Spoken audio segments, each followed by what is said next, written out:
This week's episode is brought to you by Neil Russell and the fine folks at TTT.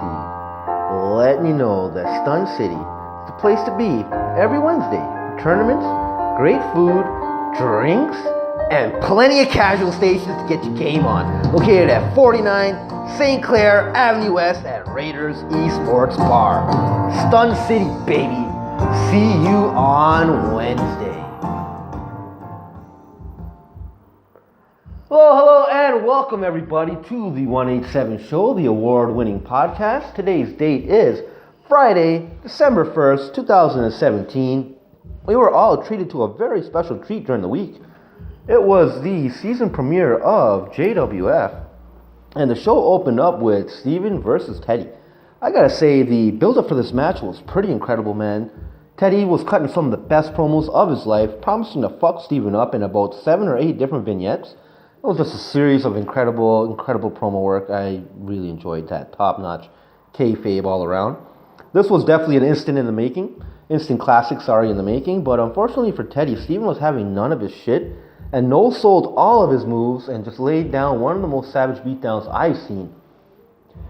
It was pretty brutal, man. He ended the match. The match had to be stopped.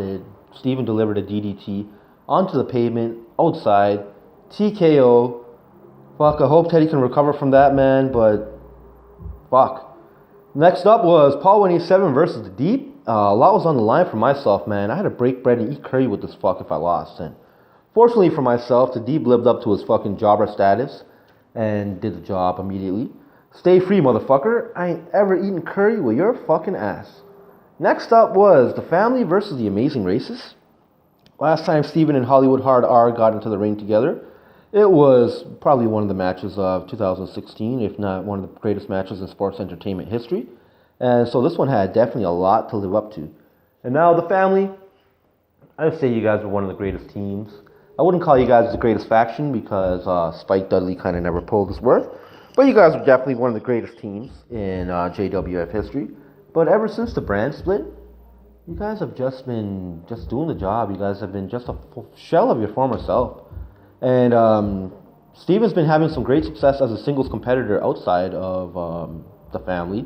Took out a former JWF champion tonight. So fearing this, Stick comes into the ring right away. He starts off the match. He wants to prove his worth. And he starts off with the Hollywood Hard R Wilson.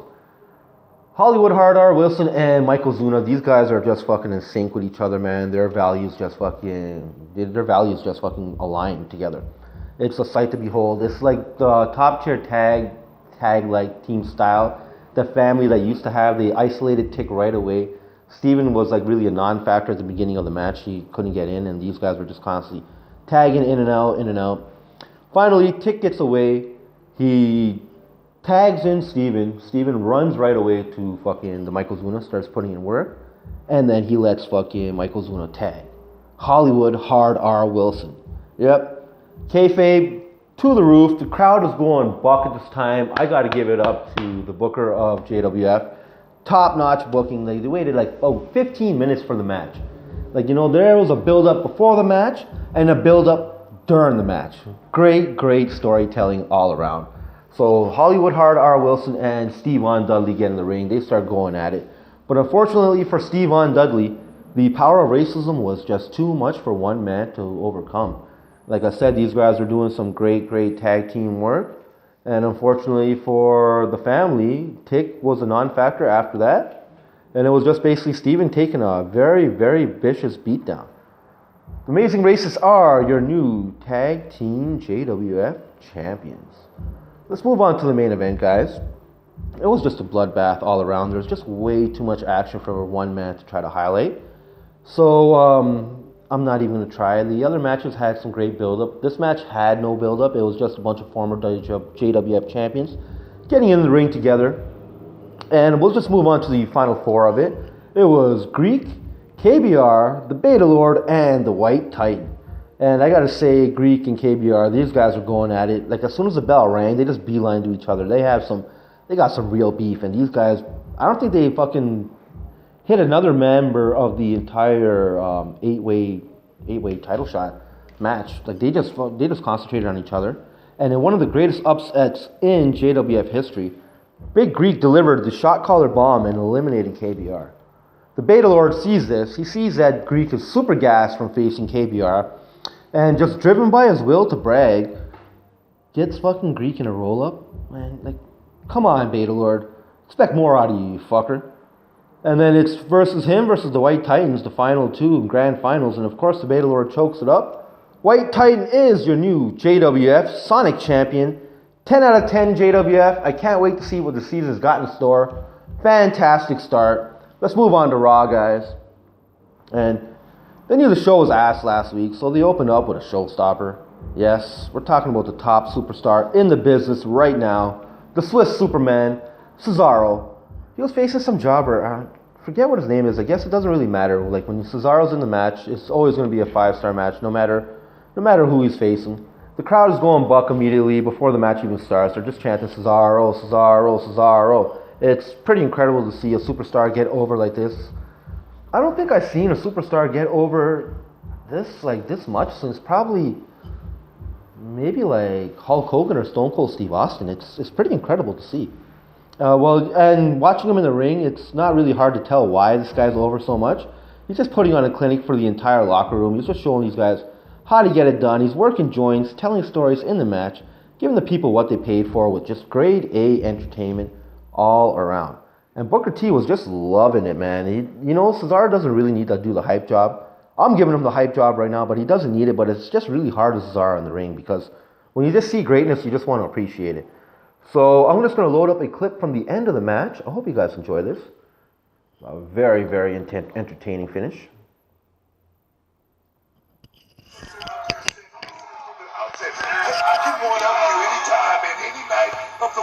Again, I think it's about Rollins and Ambrose building momentum. Ambrose the fuck up, Cole. Last week, Rollins hopes to do the same to Cesaro this week as they jockey for another opportunity at the tag team goal. At the end of the night, it's going to be about who gets the biggest check, okay? Trust me. I'm with you there, too, Book. Tell him, Book. Being the tag team champion pays better than any other position in the tag team division. Yeah, it does. It does. It's good to be tag team champion. I mean, you can look at the look on Cesaro's face. You can tell by the way he looks a lot better. Because of his bank account. Yo! Cesaro, a 3-time tag team champion. No, Cesaro, please. Please don't think of your bank account, bro. You'll kill him, man. Don't kill him, bro. Bad position for Rollins to be in. Rollins trying to block. Don't kill him, man. Now Rollins has got his arm wrapped around the thigh of Cesaro. Oh my God, Rollins, you cheating fuck. These illegal elbows, ref. The fuck? By Rollins, you can see Cesaro feeling the effects of the elbow to the thigh. Come on, Cesaro. Top rope. Yes. Oh, like a child. 1, 2, 3. Incredible stuff. I hope you guys enjoyed that match. I certainly did. And by watching that, definitely WWF, Vince McMahon enjoyed that because there was 3 commercial breaks during that entire match. Cesaro's definitely paying the bills in the ring and out of the ring. Incredible stuff all around. And let's move on. Fresh off his victory against Finn Balor, Samoa Joe comes out and just murders the entire Titus brand. They're building him up really well, so let's see what happens there. And sure enough, the next match is Roman Reigns. He comes out and he just crushes some jobber. It was pretty brutal. And guess who comes out? Samoa Joe. So Samoa Joe is being fed to Roman Reigns, guys. Roman Reigns is going to finally fulfill the prophecy of being the one just to destroy the WWF. The end of the show was just so trash. We're not even going to talk about it, man. Raw, you're going to get a 3 out of 10 this week. 2 points for the Swiss Cyborg. Let's move on to SmackDown, guys. The show opened up with the New Day versus American Alpha 2. It was a very good match. I enjoyed that quite a bit. I believe the New Day got the W. So after that great match, we're served up a lump of shit. Yep, we're talking about Mojo Rawley. Sorry guys, that's all the time we have for Mojo Rawley for the year. Next up, we're moving on to Sunil Singh and Samir Singh versus AJ Styles. Man, I hope you guys are happy. AJ Styles is a grown man, and he just brutalized these poor little Indian boys. I believe they're still in their teens. I think like Samir's 18 and Sunil's like 17. It was really bad, man. It's just a grown man just laying a beat down on these poor kids. The hatred was HBE, like it was goddamn savage, man. And Vince McMahon, you sick fuck, like he didn't even think that was enough. He calls it in. You could see him clearly get on the telephone and call in Jinder Mahal to go, like the safest worker in the entire WWF, to make sure that these kids spend the night in the hospital. Oh man. And the NXT girls come out and prove that they're not to be outdone by the men, that women can do it just as well. They ended up putting Naomi in a stretcher for the night. I think they broke her neck. It was pretty savage. NXT girls doing their thing. Let's move on to the main event. It was Randy Orton versus Kevin Owens. I never seen these guys wrestle before, wrestle each other before. It was a great, great match. I enjoyed that quite a bit. Kevin Owens wins clean, and it's surprising booking because you never would expect that Randy Orton, of all people, would lose clean on a regular house show or a regular SmackDown show. But he did. KO gets the W. I really enjoyed that show. It was probably the best SmackDown I've seen in a very, very long time. SmackDown gets a 1 out of 10 this week, guys. Let's move on to our next commercial break. We'll have a little break, and we'll see you guys in a couple minutes. This week's episode is once again brought to you by Big Greek. Yep, the shot caller himself is letting you guys know that he's still doing the show for Shot Caller's YouTube channel. Check him out every week for everything esports. And make sure to treat your cheeks to a special treat. Yep, with a chair from DX Racer. Enter the promo code SHOTCALLERS, capital S, capital C, to save yourself 15% off your next purchase from DXRacer.com. That's Greek Nation, baby. Welcome back, guys. As promised, we're going to be talking about some NXT. We'll finish off this kayfabe, right? The show takes place in a goddamn gymnasium this week, man.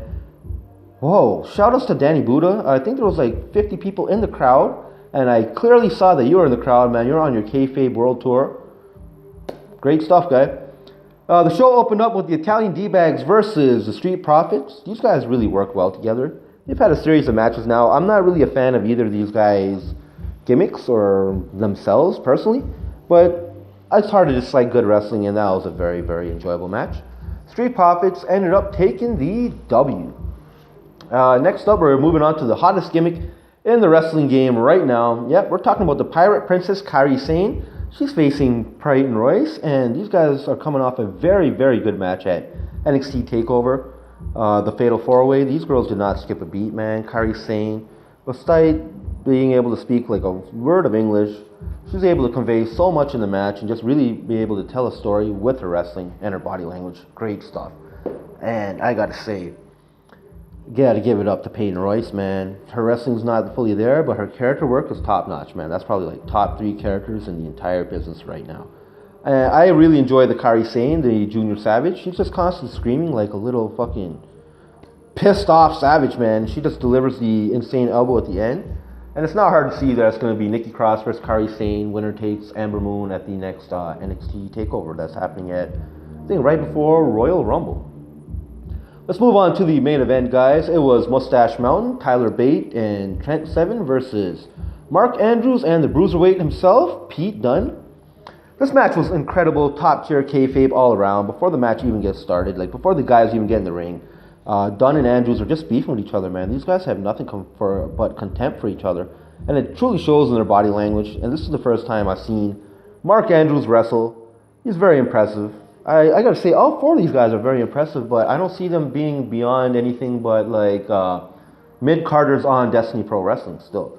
So let's just give it up to these guys, man. These guys are in a gymnasium, and they're still being able to pull off a 5-star classic. True professionals all the way down, man. These guys, these UK guys, you guys are pulling off matches or moves that I have not seen in a very long time. I'm in the middle of the room of my show right now, bro. Sorry about that, guys. That was a little brief intermission. Let's get right back into it, man. What were we talking about? We were talking about the 5-star classic that these UK guys were pulling off, man. Let's just move on to the end of the match. I do not remember what I was covering. The Mustache Boys got the W by delivering a mustache ride to the Pete Dunne. And in true kayfabe fashion, Mark Andrews tries to pick up Pete Dunne at the end of the match and shake his hand. Pete Dunne's like, motherfucker, we just lost, bro, and you're gonna wanna like shake my hand? Just punches the dude right in his mouth. I respect that shit so much. And then on his way out, he's looked at the guy's tights, and the tights said "One Love" on him.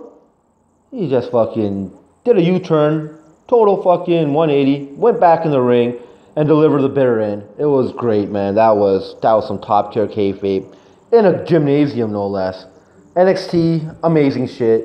10 out of 10 this week, and that's gonna wrap up our kayfabe section of the day. Let's move on to Nier, guys. Remember how or some video games, sorry. Remember how I promised to do a little Nier review? And that's what we're going to do, man. I finished that game during the week. It was very enjoyable. It's the newest game from Yoko Taro. I really don't know who this guy is. But all the hipster weebs like Jufar, they get all hyped for this guy. And after playing through it, I kind of get it, man. This guy's fucked up. But his story, it's fucked up, but it makes sense. Like, it's shit that Kojima really wishes he could write, because like it's like really, really weird and crazy and anime bullshit, but it's a cohesive story, and I enjoyed it quite a bit. There's multiple playthroughs in the game. There's I think there's 3 different paths that you can take, or 3 different like stories, like ending A, B, and C that you should really go out and finish, and then there's like a 4th and 5th ending as well. You get those after beating path C, but I would definitely recommend that you finish getting up to Path C, because Path B, it's basically kind of very similar to Path A, but Path C, it's like 25 hours into the game, but that's when it actually really picks up and really gets started. And really, like, the gameplay, it's whatever, it's fine. Like, it's a Platinum Games game, and that's basically the reason why I play the game, because it's a Platinum Games game. But it's definitely one of the worst Platinum games that I ever played. It feels kind of like a B game, like Korra, Transformers, Anarchy Reigns. It might have been the same studio that was doing those, did this. It feels like a B game in the worst way. Like, it feels like a PS2 game. Like, there's invisible walls everywhere, and then there's certain segments where you're like, alright, that's an invisible wall. Like, you kind of think the structure is it, but then that's not an invisible wall. So they just really pick and choose, and it's just really random. I really did not enjoy that at all. The combat is very basic. It just doesn't feel fun, man. There's no fluidity to the combat, and then especially when you're playing as some of the other characters. Sorry, spoilers, guys, but it's you get to play as some other characters, and they don't really feel that different or fun. It's not the kind of character action game that I'm looking for. It's also very, very linear. They kind of masquerade it as like it's open world, but it is very linear. Once you go to your destination, you're just kind of locked into a very straightforward path. It is what it is, guys. The music doesn't really click for me. It's very well done, but I didn't really enjoy it outside of a few tunes and a few little clever things that they do. I'll tip my hat to those guys. The voice acting is fantastic, man. Everything about the story, the presentation, the graphics are whatever. The characters kind of look all weird, but hey, man, it's some anime shit, and it's pretty good, man. I enjoyed that story quite a bit. It's worth playing through, or I would say, it's not even worth playing through. Just go watch a video of all the cutscenes, or maybe even just read a summary of the game, because the game's not really worth playing. 6 out of 10. I rank it the same as Wolfenstein. Better story than Wolfenstein, but it's worse gameplay. So 6 out of 10, guys, and that's gonna wrap up our show for the week, man. See y'all later.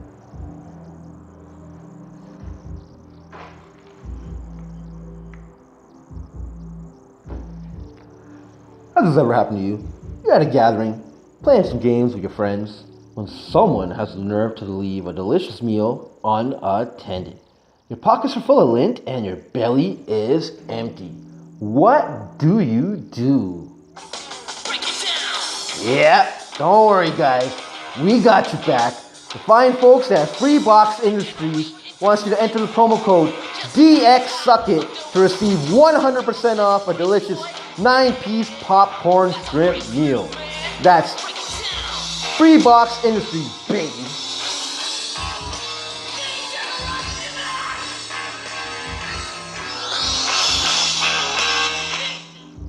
It's been a paid advertisement brought to you by John Jing Foundation of Fox Saga. Thanks, John Jing.